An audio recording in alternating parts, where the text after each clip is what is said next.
दोस्तों जैसा कि आप सभी लोगों को पता होगा कि टेलीकॉम कंपनियों ने प्राइवेट वालों ने प्राइस बढ़ा दिए हैं 3 जुलाई से। जियो ने 27% बढ़ा दिया है, एयरटेल ने 20-21% बढ़ा दिया और वोडाफोन आइडिया ने 25% बढ़ा दिया है। लेकिन यहाँ पर अब बीएसएनएल की अगर मैं बात करूँ तो बीएसएनएल ने हाल ही में बहुत सस्ते सस्ते प्लान लॉन्च कर दिए हैं और जिनमें से 3 प्लान के बारे में मैं आपको बताने वाला हूँ आज की इस वीडियो में कि अगर आप बीएसएनएल के यूजर हैं या फिर नया अगर आप बीएसएनएल का सिम खरीदना चाहते हैं या फिर बीएसएनएल में पोर्ट करना चाहते हैं तो आपको कौन से प्लान अच्छे मिलेंगे, कौन सा प्लान आपको लेना चाहिए और बीएसएनएल की क्या क्या टर्म कंडीशंस होती हैं, सब कुछ आज के इस वीडियो में मैं आपको बताने वाला हूँ।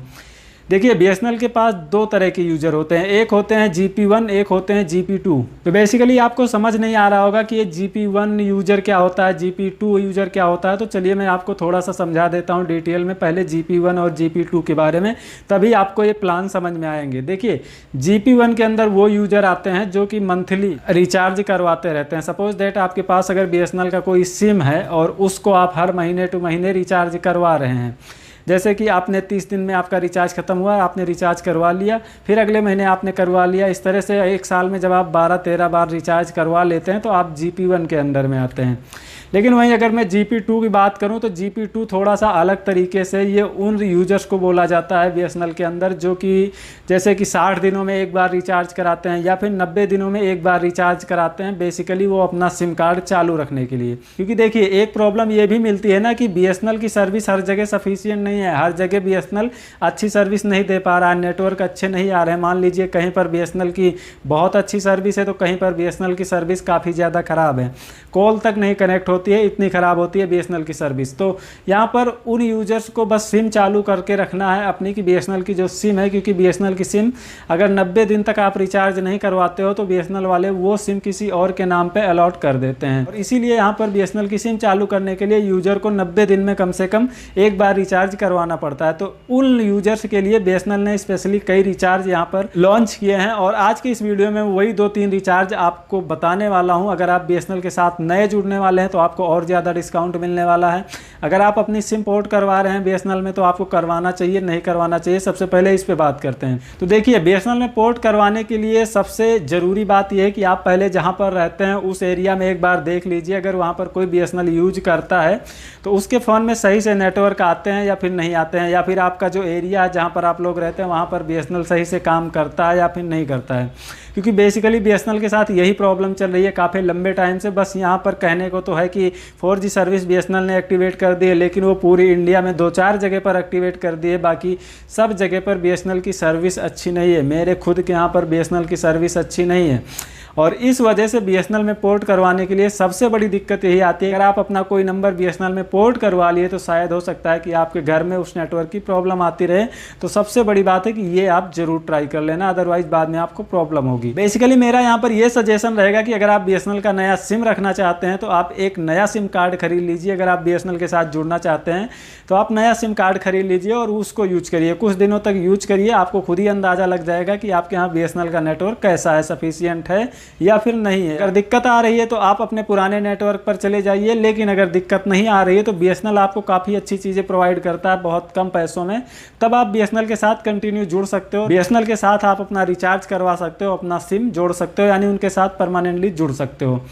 लेकिन बेसिकली यहाँ पर नए कस्टमर्स के लिए बीएसएनएल ने कई प्लान लॉन्च किए हैं जो कि स्पेशली नए कस्टमर्स के लिए हैं। इनको वेलकम ऑफर के अंदर डाला गया है। तो अगर आप बीएसएनएल के अंदर जाना चाहते हैं तो आप सबसे पहले इन तीनों प्लान को देख लीजिए, इनमें से जो प्लान आपको सही लगे आप वही प्लान लेना। और अगर आप बीएसएनएल की सिम ऑनलाइन खरीदना चाहते हैं तो कैसे खरीद सकते हैं उसका भी वीडियो मैं कल बना के डालूंगा, आप उस वीडियो को जरूर देखना। चलिए सबसे पहले हम बीएसएनएल के वो प्लान देख लेते हैं जिनकी मैं बात करने वाला हूँ। देखिए बेसिकली जो बीएसएनएल का सबसे सस्ता प्लान मुझे लग रहा है, अभी मैंने इनके कई सारे प्लान देखे तो यहाँ पर बीएसएनएल का ये प्लान मुझे सबसे सस्ता लग रहा है। ये 697 रुपये का प्लान है। इस प्लान के अंदर आपको 300 दिन की वैलिडिटी मिलती है, यानी पूरे लगभग 10 महीने की वैलिडिटी मिलती है।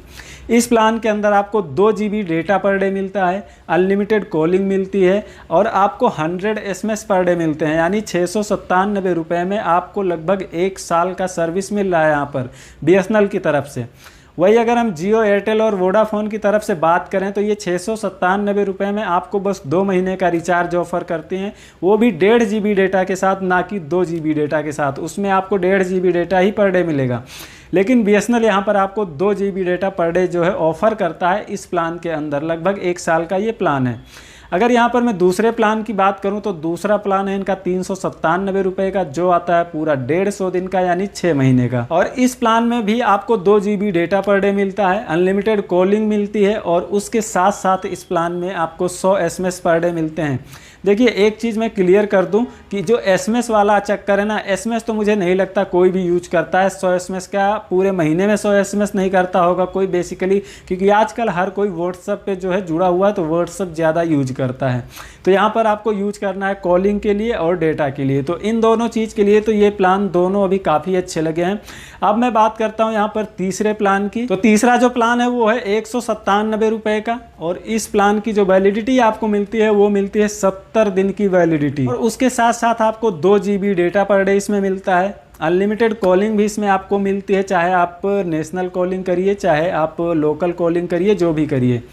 साथ साथ आपको 100 SMS भी पर डे मिलते हैं। तो बेसिकली ये प्लान भी जो है बहुत अच्छा है। 70 दिन यानी लगभग आपको 2.5 महीने का ये रिचार्ज आपको पड़ता है 197 रुपये का, सिर्फ 197 रुपये का। तो ये प्राइवेट टेलीकॉम कंपनियां एक भी रिचार्ज नहीं ऑफर करती हैं आपके। यहाँ पर मैं सबसे सस्ते प्लान की बात करूँ आपसे, जो आपने थंबनेल पे देखा है, तो वो बेसिकली आता है 108 रुपये का, और ये आता है पूरे 28 दिन की वैलिडिटी के साथ। लेकिन इसमें एक चीज़ आपको थोड़ा कम मिलेगी, वो है डेटा। डेटा इसमें आपको सिर्फ जो है 1 GB पर डे डेटा मिलेगा। और SMS की बात करें तो इसमें आपको टोटल 500 SMS मिलते हैं। जो अदर प्लान होते हैं उसमें 100 SMS पर डे मिलते हैं, लेकिन इसमें टोटल आपको 500 SMS मिलते हैं और आपको डेटा 1 GB ही मिलता है। तो आपके लिए मुझे लगता है 1 GB अगर सफिशियंट है तो ये प्लान बेसिकली आपके लिए काफ़ी अच्छा मिलने वाला है आपको। तो देखिए, अगर आप BSNL के कस्टमर बनना चाहते हैं, आप उनका कोई नंबर लेना चाहते हैं या फिर अपना पुराना नंबर BSNL में पोर्ट करवाना चाहते हैं, तो आपको मैंने प्लान बता दिए सारे, जो कि इनके वेलकम ऑफर वाले प्लान हैं, जो कि सबसे सस्ते प्लान है। अगर आप इनको बाई करेंगे तो शायद ये आपको बहुत कंफर्टेबल प्राइस में मिल जाएंगे। लेकिन बस आप पोर्ट करवाने या फिर BSNL का सिम खरीदने से पहले ये ज़रूर चेक कर लेना अपने एरिया में कि बाद में आपको प्रॉब्लम ना हो, क्योंकि अगर आप एक बार पोर्ट करवा लेते हैं तो आप 2-3 महीने के लिए फिक्स हो जाएंगे BSNL के कस्टमर। सो शायद आज का ये वीडियो आपको समझ आ गया होगा। अगर आप BSNL में पोर्ट करवाना चाहते हैं तो आपकी चीज़ें, आपको जो भी सवाल रहे होंगे वो क्लियर हो गए होंगे। आई होप आज का वीडियो आपको पसंद आया होगा। वीडियो पसंद आया तो लाइक करिए, चैनल को सब्सक्राइब करके बेल आइकन जरूर प्रेस कर लीजिए। मिलते हैं कोई एक और बढ़िया वीडियो लेकर।